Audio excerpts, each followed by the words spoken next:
right there, AP Latin. We are close to the end. So you have already summarized 477 to 846. Now let's take on Vergil, Book 6, lines 847 to 866. Okay? All right, here we go. So he meets his dad, and his dad is telling him all about stuff. He says, others will hammer out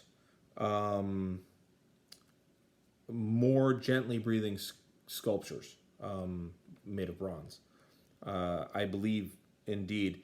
And they will draw living expressions from marble. And they will plead better cases. And they will map with the compass better the movements of the heavens. And they will tell of rising stars better. So he's basically talking about, it's kind of weird. You go to the underworld and suddenly time is no longer linear. It's a little like Deep Space Nine. But he's talking about the future. In other words, this is the part where all the Romans are like, hey, that's us, when they're reading it. You, Roman, remember to rule the nation with the authority. These will be your skills. These will be your arts. And to impose the rule on peace, and to spare the vanquished and bring down the proud in a war.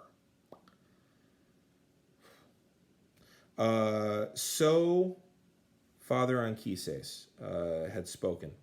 And then he adds these words for the ones who are agape or who are marveling. Look at how Marcellus proceeds, outstanding with the spoili opima, which is the general's share of the spoils, and how as victor he surpasses all the men. This man of equestrian rank will steady the Roman state when the great crowd is disturbing it.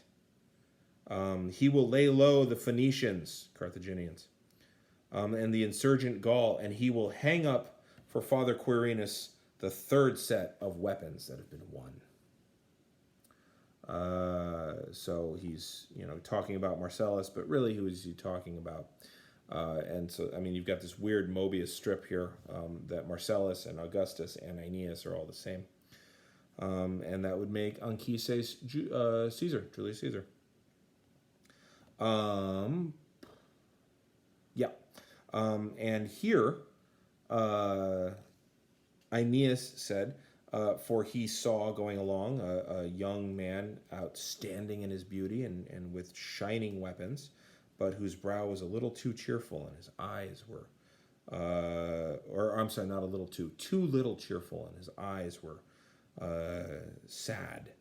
And so like a young man who's way too serious for his age. He says, Father, who is that one who is now accompanying this man as he goes?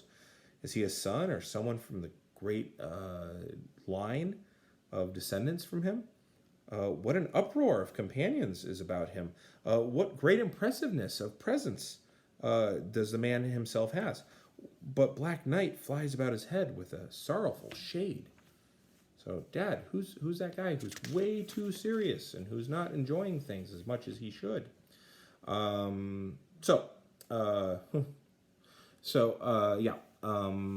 will see you back on line 867. All right, I'm going to hit the button.